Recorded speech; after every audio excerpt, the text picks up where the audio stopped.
Anyways, good morning everyone. There is a crisis in the classroom. Imagine your child walking into their high school business class and their teacher doesn't show up. Not today, not tomorrow, or maybe not all semester. This is becoming the reality in British Columbia, where the shortage of certified teachers has tripled in the last decade. But we have a plan to change that. Hello board members and attendees. My name is Hugo Spence, and we were tasked with utilizing our company's volunteering budget for a good and needed cause in our community. Our plan is to support the accountants of tomorrow and collaborate with a local nonprofit organization that is driven to help and let children receive the proper education that they need. To start off, I will get us finished off with the introduction and the cause, and then Sarge will give us some relevance and the NPO directly. Jovan will give us the volunteering idea and the benefits that it will provide. Then Hendrix will dive into some logistics and give us a rundown of our budget. And finally, Carla will wrap up with a conclusion and allow some time for questions. So what are the benefits that we want you to take away from this presentation? We want you to discover a new growing challenge in education. Understand the power of early exposure in business education for children. We want you to see how collaboration can drive change in a company and also change in children. Uncover a new community effort. We want our organization to move forward with this volunteering opportunity, and we want you to imagine the potential impact ahead that it can drive for BESCO. So what exactly are we solving? Well, this shortage of teachers in BC has caused schools to hire uncertified teachers. This directly means that students are not getting the proper education that they deserve. According to CBC News, the number of uncertified hires in BC has nearly tripled. This means that classrooms are being led by individuals who may not be qualified for their job. Even though they're still doing their best, it creates inconsistencies in the learning. And in the long run, it could weaken the system of education. Also, there's an overwhelming amount of teachers that are needed in BC. Over 20,000 new K-12 teachers will be necessary in the next decade. Business teachers are likely to face shortages. Business teachers directly means that students are not getting an education in finances and in accounting, which will directly affect BESCO. Now, I will pass it on to Sarge, who will give us a little bit on how this is relevant to BESCO's situation and give us a dive deep into our nonprofit organization. Right. Thank you, Hugo. So first I want to talk about how is BESCO a perfect fit for our NPO. Well, first of all, BESCO's future depends on BESCO's sustainability depends on the quality of future hires. These future hires are currently in school and with limited support, fewer students are actually entering business careers. As John Waring, a Canadian journalist, states, Canada simply needs more CPAs. He's also gone on to say that 1 in 3 accounting firms, just like ours, report backlogs and errors due to unfilled roles. Therefore, we need to intervene where we can to ensure the sustainability of our company in the future. So why did we choose the Institute for Public Education BC, or IPE BC, to combat this cause? Well, they were established in 1969 and has since then continued to be an influential force. They have a local head office in Vancouver and an impressive network of over 35 experienced associates. So more about them. They are committed to strengthening public education specifically in BC and are doing this by actively working with public education boards to improve children's experience in our communities. In addition to that, they created something called the Hopes and Dreams Project. They did this back in 2003 and it's still a thing today. Its goal is to inspire decision making to basically public education boards around the province. So some recent recognition. So recently, they were actually presented with a special award at the CTF annual conference for their advocacy for public education. Specifically what the award was for, it was for the Public Education Advocacy Award for 2024. And the person in the image right there is the chairperson of IPEBC, Steve Cardwell. He's very involved with the cause. You can tell he's really passionate about it. He even, actually one of the sources I used in this was something, like a whole article just written about him talking about the Hopes and Dreams Project and basically what goals they have for the future. And it's really inspirational, and I truly believe that by supporting this NPO, we can make a real difference in basically the lives of future accountants. Now I'll be handing it over to Jovan, who will be talking about volunteering ideas and the real value it can add to our company.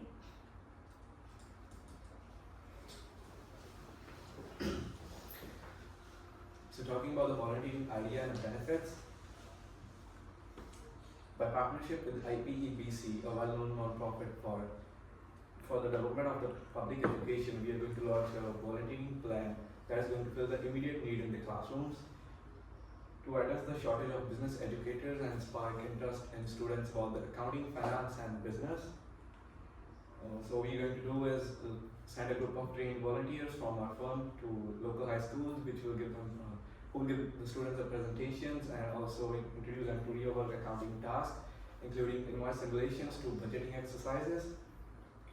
This is going to spark student interest in business related careers like accounting, finance, business, and so this initiatives bring several benefits, not just for the youth but also for the company. It offers leadership opportunities. It helps employees to give out in a meaningful ways. It focuses on the development of the employees as they step out from the work in the real world, and they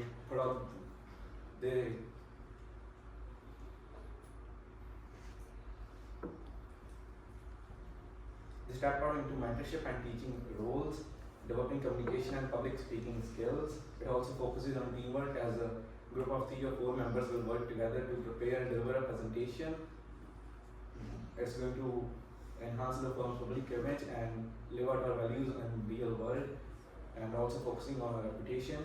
It positions our firm as a socially responsible leader. It also provides positive media coverage and gather some attention as a firm will work to tackle the social issues. So the benefits for the youth: it inspires early interest in accounting, finance, and business education, which they might not be exposed in the regular classrooms. It helps them develop career skills like communication, collaboration in a fun, hands-on way. It helps them in their post-secondary planning earlier. It also expands access to scholarship, as we're going to provide 50 students a scholarship of 10,000 each who are going to pursue business education after their grade 12 graduation. So this was all about the idea and benefits, and you got to know how this means. But a great idea also needs a great plan. So now Hendrix is going to walk you through the schedule and budget. Thank you. Thank you. I'll be starting off by going over the schedule for our plan. Our schedule has been split into 7 different phases, starting with meetings, gathering, scheduling, training, purchasing, scholarships, and volunteering. To start with the meeting, this will start on March 10th, and this is where we meet with IPEBC as well as school boards to figure out how and what we're actually going to be doing when we go into the classrooms. For the next part, for the gathering, this is done on March 25th, and this will be informing staff and gathering volunteers, and this will be mostly internal within the company. Next, for scheduling, this will be done on April 1st to start with. And this is where we're going to be actually scheduling the days that we go into the high school and figuring out which staff will be in which school when. As for training, this will come after on the 25th of April. And this is where we're going to be training company workers on how to deal with students in the classroom, as many of them may not have experience working with teenagers and other kids. For purchasing, this is where we're going to be purchasing company merchandise, which I'll go over what specifically that is in the budget section. As for scholarships, this is a large part of what we want to do, and this is when we're going to be setting it up on June 15th. As for the volunteering, this will start on August 1st And this is where we're actually going to start going into classrooms and getting involved with the lives of students. Some flexibility options that we've built in for our schedule are for the gathering phase. We could push it back, the meetings, if the meetings are extended. So if it takes longer to work with the school board than initially expected, we could push back when we inform our staff and look for volunteers. And for the purchasing, because we want to get our own company branded merchandise, then we may need to find a specific supplier, and if that takes longer, then this could be slightly delayed. Next, for the next part of logistics, I'll be going over the budget. This we split into 5 different sections, starting with the wages for our staff, the lunches that we want to provide our staff when they go out to volunteer, transportation to help our staff get to and from the high schools that they will be working with, as well as the company merchandise and the scholarship fund. To start off with, for our staff wages, we decided on a wage of $40 an hour as a general average baseline for our company, as well as this will be covering the cost for all of the volunteering hours that they're working. For staff lunches, this will come in the form of food allowance of $20 per lunch. For transportation, we plan to do a gas reimbursement program where we give them $100 gas cards to use for when they go to and from the schools.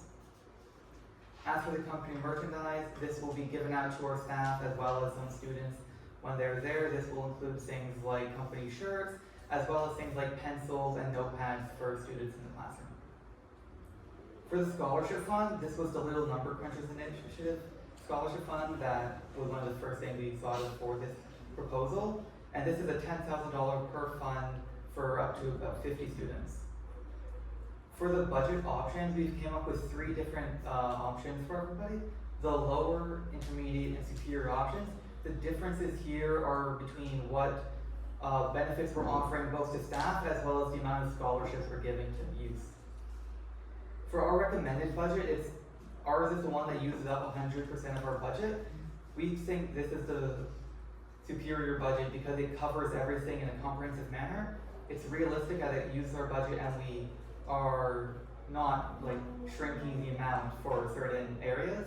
As well as 50 scholarships, we think is a good amount to make sure that we make a significant impact to our community and the area around.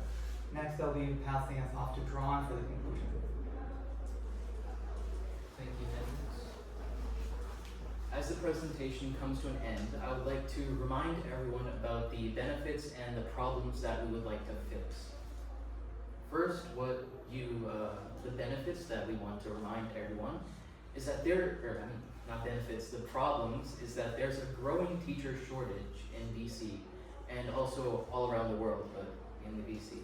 And this is what the NPO needs to fix, what they want, and that's their goal. And children in BC specifically are losing the opportunity to enter the business sphere at an early age. And also, more on into the future, Besco and other companies are losing valuable, talented employees. Now the benefits is that the Little Number Crunchers initiative will stimulate the growth of the students at an early age, and also, as Hendrix stated earlier, this budget is effectively maximized in an efficient way where all areas are covered and we can comfortably do our business. And this project will also create a sustainable future where everything is covered. Now, our call to action, we want you to vote for our project, the Little Number Crunchers Initiative. 1 student, 1 classroom, 1 volunteer, hour at a time. Thank you.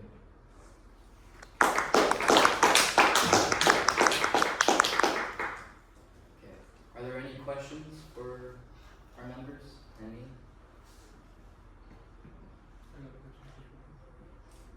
Yes. I have a question for Jordan. I'm kind of doubting whether this volunteering activities will appeal to staff for all ages and abilities. Did you team consider that? So you want to know like all staff of all ages would be interested in doing this volunteering plan? Yeah, because I don't think like teaching doesn't really matter for age, as staff of any age can do this easily because they have to stand and give a presentation. Does that answer your question? Thanks. I have a question for Cyrus. Oh yeah, what's your question? I'm not sure I'm persuaded that helping IPBC will have a significant impact on community. So you want to know the kind of impact that IPEBC would have on our community? Yeah. So I think it would have a great impact on our community because even let's say these future accountants, they don't end up working for us in the future. Every single business ever will need an accountant to kind of work like on everything behind the scenes.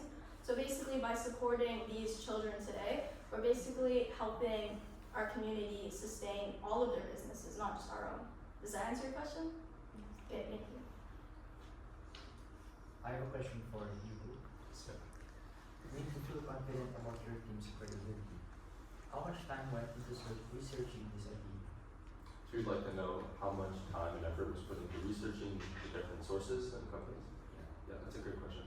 So we really wanted to make sure that the resources that we were grabbing were credible and that we understood what we were providing people with. So we spent a large amount of time researching our NPOs specifically and also the different actions that they've taken in the past, such as the Hopes and Dreams initiative. And we just like to reflect that with our Little Number of Countries initiative. Did I answer your question? Yeah. Yes. I have a question for budget. Did you guys like talk over what to do, like if the budget go over, or like could you cut like anything there? So you are asking if there's anything in our budget that we think we could lower or cut down if it becomes necessary? As we showed with some of the optional other alternatives for the budget we recommend, there are certain areas where we can cut down. These would include the gas reimbursement for transportation, as well as while it would be unfortunate, the scholarship fund as well, to make sure that the overall initiative stays feasible with our company. Does that answer your question? Yes.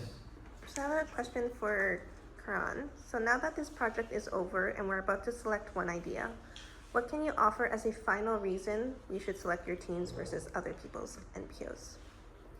Well, there are, okay, to basically summarize the question, you're asking why should you choose our project compared to others? Yes. Okay.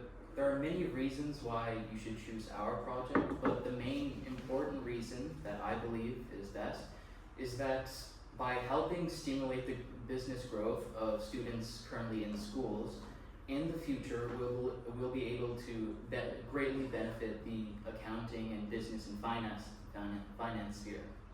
Does that answer your question? Yes. Okay. Thank you for listening to our presentation.